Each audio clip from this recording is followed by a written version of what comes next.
In unserem heutigen Video geht es um den Mini-Backofen von Russell Hobbs.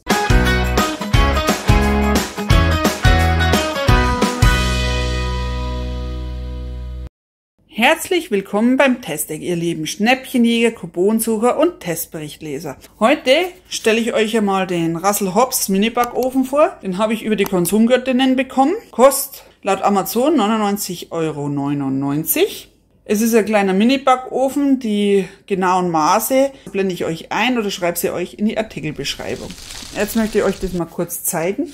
Der Schalter ist die Zeitschaltuhr 1. Die ist fürs Aufwärmen, Backen, Grillen und die Heißluftfritteuse. Ich habe jetzt wahrscheinlich vorhin die falsche Einstellung benutzt. Dann gibt es die Zeitschaltuhr 2. Die ist eben praktisch zum Toasten, zum Einstellen gedacht. Und das normale ist der Regler für die Temperatur. Also da drunter, ich zeige es euch, ein schwierig, da Brösel sind auch schon drin. Das hier drunter ist das Krümelblech, falls einmal was runterfällt. So, dann machen wir auf. Also es geht sehr leichtgängig. Ich bin schon fast der Meinung, immer mehr, ich reiße das raus. Dann haben wir hier einen Gitterrost für das Zeug. Und hier unten, seht ihr schon, ich habe schon einiges ausprobiert. Man glaubt es kaum, wie viel Brösel da runterfallen. Das ist praktisch die Fettpfanne oder das Backblech. Darin könnt ihr jetzt, was weiß ich, kleine Pizzas machen oder Kuchen vielleicht von mir aus auch reinmachen. Und ja, und das ist das Gitterrost. So, und das könnt ihr, wenn wir das jetzt rausnehmen, seht ihr das? Könnt ihr auch so verwenden. Hier unten ist diese Schiene. Und da schiebt ihr einfach diese Pfanne rein. Können Sie dann variieren. Siehst du, da liegt die drin. Und dann nimmt es halt so und dann haut die mit. Dann haut die nicht ab. Also sie kann auch hinten nicht aussitzen. Da kann ich schieben, was ich will. Die haut nicht ab. Und so, seht ihr, hinten ist ein bisschen kleiner und so schiebt es rein mit der Ding. Und da kann ja auch nichts rausfallen. So. Was dabei? Haben wir einen Frittierkorb. So, da könnt ihr eben eure Pommes reinmachen und alles, was halt frittiert gehört. Ist halt eine Heißluftfritteuse mit drin. Nehmen wir jetzt das mal raus. So. Genau. Und hier sind die Schubebenen hier drin. 1, 2, 3. Hier unten sind die Infrarotstäbe. Die findet ihr hier oben auch. Ich habe es jetzt mal eingeschalten. Ihr seht es hier. Das Licht ist an. Ich habe es jetzt hier auf Grillen gestellt. Ist natürlich jetzt ein bisschen blöd, weil das Ding offen ist. Jetzt mache ich mal schnell zu. Und jetzt warten wir mal. Normalerweise werden die sich jetzt dann bald aufglühen. Warten wir. Jetzt müssten es dann bald glühen anfangen, wenn überhaupt. Genau, und hier zeige ich euch das nochmal. Will ich nicht scharf stellen? Da. Also hier oben ist der Toast. Hier unten ist der Airfryer, den sagt man jetzt nicht, für Pommes und sowas. Und hier ist zum Grillen. Und hier sind praktisch die Temperaturregler, wenn ihr selber was macht. Okay, jetzt hat schön langsam wird's. Also, den machen wir jetzt auf. Eigentlich sollten wir es jetzt nicht aufmachen. Es kommt schon eine ganz schöne Hitze raus. Und wenn ihr seht, hier oben leuchtet es rot, weil es zum Grillen ist, also nicht Ober- und Unterhitze. Ich mache jetzt schnell zu, weil das wird ganz schön heiß. Dann machen wir das jetzt aus. Genau, hört ihr? Wie beim Toaster, es bindt. Und oben sind 2 Heizstäbe und unten sind 2 Heizstäbe. Und damit die nicht dreckig werden, ist das Krümelblech da. Wo ihr jetzt aufpassen müsst, jetzt geht's ja. Hier oben wird es heiß.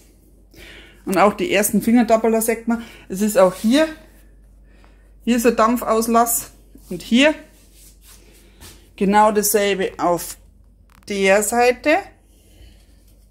Alles ist in Edelstahloptik, was ich halt immer ein bisschen blöd finde. Also alles ist Edelstahl, bis auf das Schwarze, das schaut halt ein bisschen komisch aus. Aber dann hier, das geht ganz leicht, einfach so. Aber nicht fallen lassen, sonst geht es irgendwann kaputt.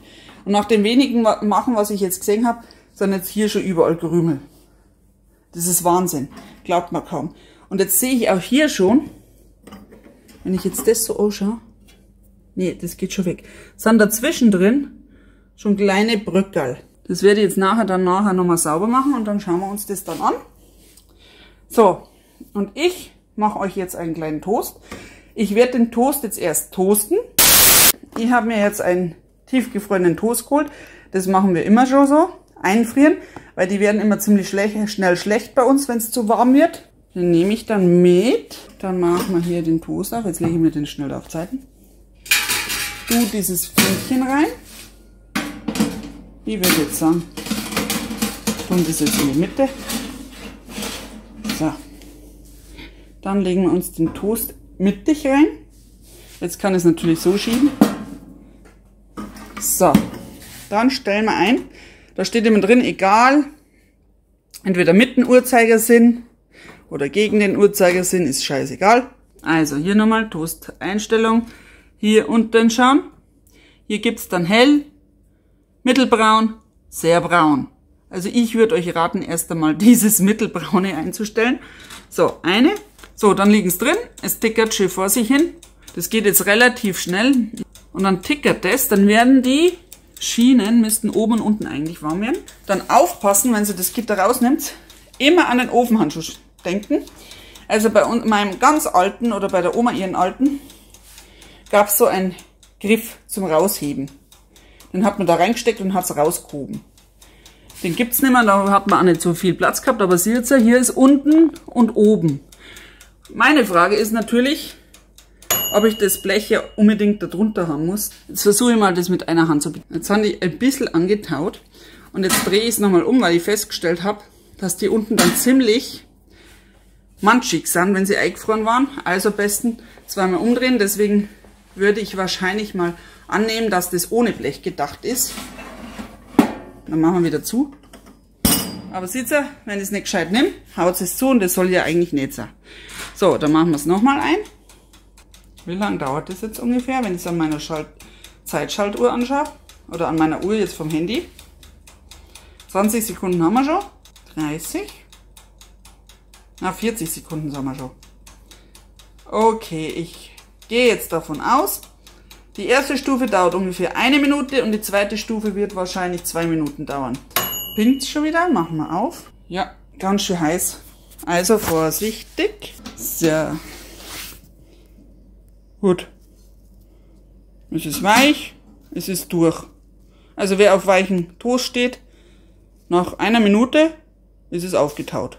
So, jetzt habe ich mir den hingelegt und dann bereite ich den vor. Ich habe jetzt auch vor, Zwiebeln drauf zu machen, Paprika, Mais, ein Edamer Käse. Dann haben wir ein paar Jalapenos, mache ich mir drauf. Und etwas selbstgemachte Tomatensauce. Jetzt habe ich schon meine Tomatensauce ein bisschen verteilt. Was ich vergessen habe, ist Schinken, gehört auch noch drauf. So sieht das jetzt schon mal aus. Und ein bisschen Salz habe ich noch drüber gestreut. Dann kommt noch Käse drauf und ein bisschen Pizzagewürz. Belegung kann natürlich jeder selbst machen, wie er gerade will. Und das ist jetzt, manche Sachen müssen weg, also schaut es bei mir so aus. So, dann schieben wir das Ganze rein. Man sieht da jetzt auch noch die Brösel vom vorangegangenen Toasten. Ist unwahrscheinlich, was da für Krümel runterfallen, das glaubt man ja kaum. Kein Wunder, dass ja unser Toaster so dreckig ist nach ein paar Mal Toasten. So, dann schieben wir das rein und machen zu. Langsam, sonst haut uns das noch raus. Dann drehen wir das Ganze hier auf Grill. Dann habe ich letztes Mal festgestellt, wo haben wir denn das? Gut, die Höhe passt. Ich habe gelesen, wenn man es rein tun will, hier sind diese Schienen, das Essen, was drin ist, sollte zu den oberen Stäben mindestens 40 mm, also 4 cm haben. Sonst müsst ihr es noch eine Stufe runterschieben. Das ist jetzt ein bisschen Ausprobiersache, weil das geht sehr fix, habe ich festgestellt. Ich mache jetzt erst einmal auf 10 Minuten und dann schauen wir uns das an. Und ich gebe euch dann Zwischenbericht. Also so fängt das jetzt an und nachher hört ihr hoffentlich auch das Blubbern. Also, was mich jetzt ein bisschen stört auf Dauer, wenn man jetzt, sagen wir mal, das auf 60 Minuten einstellt, das Geticker. Also das Tickern ist eben genauso laut wie so eine Zeitschaltuhr. Unsere Zeitschaltuhren halt piepsen nur, wenn es wirklich ist. Aber mit der Zeit, ja, das Tickern ist schon ein bisschen laut, wenn man keine abgeschlossene Küche hat. Aber hier sagt man, es ist noch nicht einmal vielleicht 1 Minute und der Käse senkt sich schon. Was jetzt auch eine Ausprobiersache ist, am Anfang meint man immer, kommt nicht in die Pötte, das Ganze. Und genau auf der Zielgeraden, sage ich schon, am Schluss von der Zeit, ist mir jetzt auch schon passiert, dass mir beinahe der Toast verkohlt ist, weil ich dann 15 Minuten rein habe, weil mir gedacht habe, oh je, das wird nix. So, jetzt wird schon langsam, läuft's an hier außen. So, und hier seht ihr schon, es legt sich schon immer mehr drüber. Es fängt schon schmelzen an. Das sind jetzt ungefähr, ja, 1,5 Minuten. So, und während wir warten, ist jetzt mein Eindruck, ein kleiner schöner Mini-Backofen. Also ich müsste jetzt noch Platz schaffen. Also wenn ich jetzt diesen Backofen hätte, dann würde ich wahrscheinlich meinen Toaster wegräumen, wenn ich noch keinen Toaster hätte. Oder jetzt zum Beispiel für unterwegs oder für kleine Wohnungen, zum Beispiel für Studenten und sowas, ist der echt super geeignet. Oder für 1 bis 2 Personen Haushalte. Also wie bei uns mit 4 Personen wird es schon schwer. Weil mit gutem Willen könnte man jetzt hier 4 Toast reinbringen. Eine kleine Mini-Pizza oder Fischfilet oder irgendwas passt schon noch rein. Also für 2 Personen langt es definitiv. Oder wenn du jetzt bloß für Kinder was machst, dann reicht's. Und für Brötchen aufbacken geht's auch. Weiß nicht, da habe ich jetzt bloß ein paar Fotos gemacht. Die zeige ich euch dann auch im Video. Weil immer, wenn ich was machen möchte beim Produkttest, dann fingern mir immer die Kinder dazwischen. Und das ist jetzt der nächste Punkt, was ich auch noch ein bisschen blöd finde, ist, wenn man Kinder im Haushalt hat. Also, ihr habt ja dieses Zeichen gesehen. Dieses Zeichen, es wird hier oben heiß. Also, wenn ich jetzt da drauf lang, es ist schon warm. Also, Hand bräuchtet ihr, so ein bisschen könnt ihr drauf touchen, aber Hand drauflegen, no go. Das ist genauso wie hier das Glas. Das wird heiß. Und das Blöde ist, dass das jetzt ein kleiner Ofen ist und sehr in der Naht, also für die Kinder. Und wenn die da rumhupfen, und das ist ja auch so, da auf der Seite geht's ja, aber das wird auch warm. Da oben ist am heißesten. Hier, ja, da wo die Auslassschlitze sind, also ab da, dem Bereich wird's ziemlich heiß. So, jetzt habe ich was gehört. Ich glaube, ich höre das Ploppen jetzt dann gleich. Habt ihr das gehört? Es sind etwa 4 Minuten jetzt vergangen. Und es wird jetzt langsam da unten braun am Toast. Leider habe ich jetzt kein Licht, weil dann, also an Helligkeit kann man sehen, ist jetzt bräunlich. Also der Käse färbt sich jetzt auch schon langsam braun. Also ihr hört, es passiert was. Und es geht jetzt relativ schnell, die braune. Das war jetzt ein bisschen leicht braun. Und bis man schaut, hat das, jetzt muss ich aufpassen, dass nicht mich selber. Das wird jetzt ganz schön braun da vorne. Und das wird auch ganz schön. Und da hinten erst recht. Oh ja. Ich glaube, ich darf es jetzt dann rausholen. Das ist doch ein bisschen zu viel. Wie viel haben wir denn jetzt? 5 Minuten. Jetzt mache ich das schon mal auf. Also es kommt eine ganz schöne Hitze. Und so schaut es aus. Oh ja, jetzt können wir es rausnehmen. Machen wir jetzt die Zeitschaltuhr aus. Also, wenn ihr es ausprobiert, immer langsam. Sonst wird es zu schnell. Und ich habe letztes Mal bei einer Kohle gehabt, weil es ziemlich langsam gegangen ist. Und ich glaube, ich habe es eine Stufe weiter unten gehabt. So, man kann es auch, habt ihr ja gehört, man kann es auch raus tun. Und dann steht hier noch Stay On, bleib an. Das sollte man rein machen. Und dann machen wir das jetzt raus. Mein schwierigstes Problem kommt jetzt immer. Wie kriege ich das jetzt runter, ohne dass ich mir die Finger verbrenne? Entweder ich nehme den Handschuh und lang drüber oder ein bisschen auskühlen lassen. Allmittel Pfannenwender. Und da auch ein bisschen aufpassen. Mir ist es tatsächlich schon mal passiert, dass mir der Toast dann runtergefallen ist. Schön vorsichtig. Genau, das geht. Schön aufpassen. Also es ist halt ein bisschen blöd. Und wenn du Kinder hast, dann, wollte ich vorhin auch schon mal zumachen. Dachte, es wäre schon kühl, dabei war es noch heiß. So, wir machen das jetzt zu. Dann warten wir halt ein bisschen. So sieht jetzt mein Toast aus. 5 Minuten, also insgesamt waren es ja 6 Minuten. 1 Minute fürs Toasten, also auftauen. Und 5 Minuten, bis ihr das habt. Also es geht sehr flott. Müsst ihr ein bisschen aufpassen, ausprobieren. Und immer aufpassen, Ofenhandschuhe, weil es könnte heiß werden und Verbrennungen sind natürlich nicht toll. Ich esse jetzt schön und dann sehen wir uns nachher, ob es leicht zum Saubermachen geht. Gleich geht's weiter. So, da bin ich jetzt wieder. Ich habe jetzt gegessen. Es hat jetzt 5 Minuten, haben optimal gepasst. Es war nicht zu hart und es war nicht zu trocken. Jetzt müssen wir bloß mal schnell schauen. Nein, es ist noch heiß. Dann nehmen wir mal das Ganze raus. Also ihr seht's, hier sind die Krümel alle drin. Da unten sind ein paar Krümel. Also wenn ich jetzt das ohne das nehmen würde, wären die ganzen Krümel da unten. Dann wären die ganzen Krümel jetzt da unten. Ich lege es jetzt mal schnell darüber. Wenn es da unten ist und es doch runtergetropft hat. Deswegen ist ja die Fettpfanne da, damit nicht das Fett auf diese Heizstäbe kommt da unten. Weil ich denke mal, dass wir das dann sehr schlecht wegkriegen. Also es ist hier noch heiß. Das ist jetzt ganz einfach. Ihr zieht es da unten raus. Also wenn es jetzt nicht so große Verkrustungen sind, würde ich es jetzt auch einfach wegwischen. Das mit dem Blech aufpassen, dass der Griff nach unten ist. Das ist jetzt ein bisschen hakelig. Da unten ist irgendwo der Einschub. Schauen wir mal. Da. Seht ihr das? Das ist jetzt da ein bisschen schief. Ich weiß nicht, ob das mit Absicht ist. Auf jeden Fall da unten rein. Das da reinschieben und voilà, ist wieder drin. Hier die Stäbe definitiv nicht mit Putzmittel einsprühen, sondern ich würde es einfach so machen. Etwas Reinigungsmittel auf zum Beispiel auf so ein Küchenrollpapier und dann hier drüber wischen, ganz leicht, dass ja nichts da unten dran kommt. Auch nichts Schäumendes. Und eventuell da unten dann natürlich auch, wenn ihr da seid. Und was ich jetzt auch wieder ein bisschen blöd finde, ist immer, wie kommt man immer da oben hin? Das Reinigen von dem Grill, wenn ihr jetzt bloß Toast gemacht habt oder Brötchen und nichts Fetttropfendes, dann ist es echt schnell zu reinigen. Und ich würde empfehlen, gleich sofort immer zu reinigen, dann schaut das dann nur aus wie neu. So, jetzt schauen wir mal die Tür an. Jetzt habe ich nämlich da was gesehen. Jetzt pass auf, ich mache jetzt nochmal mehr Licht. So, vielleicht seht ihr das jetzt. Also ich wische jetzt erst einmal so drüber. Da sammeln sich jetzt auch sehr viele Krümel.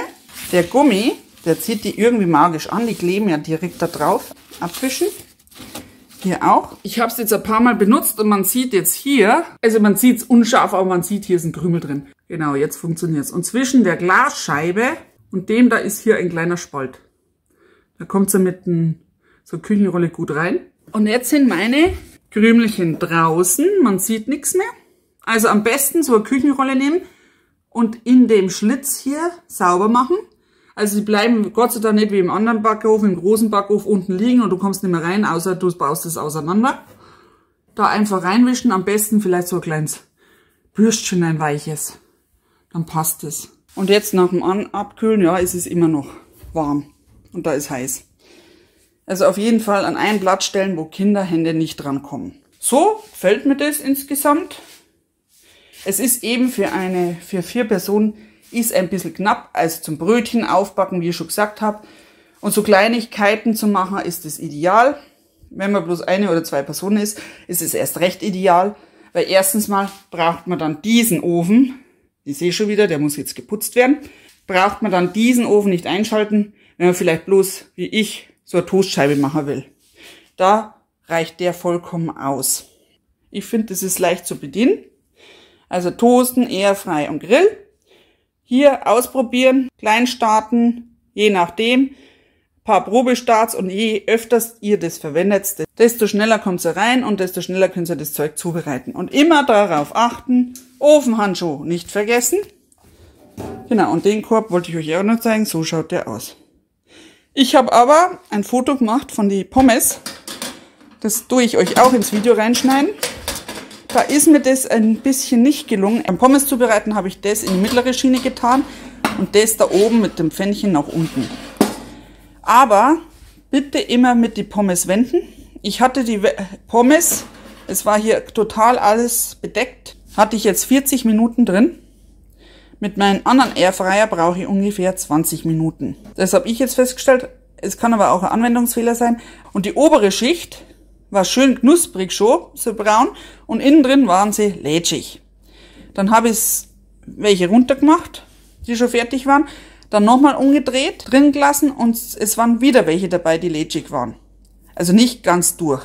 Also man hätte wahrscheinlich eine kleinere Menge reintun sollen, vielleicht bloß eine Portion, dann geht es schneller durch. Das war jetzt meine erste Erfahrung damit. Ich hatte einmal 20 Minuten drin, dann habe ich die obere Schicht rausgenommen, habe es nochmal auf 10 Minuten eingedreht, dann waren immer noch sehr viele Weiche dabei, dann habe ich es nochmal um 10 Minuten gedreht und es war schon viel, viel besser. Allerdings waren unten in der Schicht, obwohl ich es zweimal umgedreht habe, noch weiche Pommes drin und das muss jetzt leider nicht sein, weil es kann ja nicht sein, dass die obere Schicht dann durch ist, obwohl ich es ja glatt drüber gemacht habe und die anderen nicht. Das ist jetzt ein kleines Manko, das ist auch noch ausprobierenswert und was mir mein Sohn gesagt hat, dass die Pommes anscheinend hier drin besser geschmeckt haben als in unserem anderen Airfryer. Ich denke mal, das wird an dem Infrarot liegen, weil oben war die Schicht sehr schön knusprig. Wahrscheinlich, wie ich schon gesagt habe, die Hälfte reinmachen, so ein kleines Portionchen, dann funktioniert das. Werden wir aber nochmal ausprobieren. Ich hoffe, euch hat mein kleiner Produkttest gefallen und wenn euch das gefallen hat, abonniert mich. Ich freue mich wieder, wenn wir uns im nächsten Video sehen. Tschüss, eure Petra.